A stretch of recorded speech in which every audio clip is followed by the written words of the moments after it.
تم لوگوں سے پہلے بھی بہت سے واقعات گزر چکے ہیں، تو تم زمین میں سیر کر کے دیکھ لو کہ جھٹلانے والوں کا کیسا انجام ہوا۔ یہ قرآن لوگوں کے لیے صاف پیغام اور اہل تقوی کے لیے ہدایت اور نصیحت ہے، اور بددل نہ ہونا اور نہ غم کرنا۔ اگر تم سچے مومن ہو تو تم ہی غالب رہو گے۔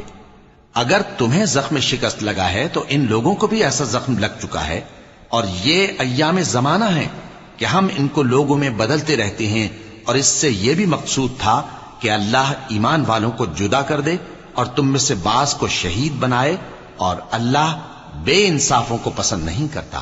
اور یہ بھی مقصود تھا کہ اللہ ایمان والوں کو پاک صاف بنا دے اور کافروں کو نابود کر دے۔ کیا تم یہ سمجھتے ہو کہ بے آزمائش بہشت میں جا داخل ہوگے؟ حالانکہ ابھی اللہ نے تم میں سے جہاد کرنے والوں کو تو اچھی طرح معلوم کیا ہی نہیں۔ اور یہ بھی مقصود ہے کہ وہ ثابت قدم رہنے والوں کو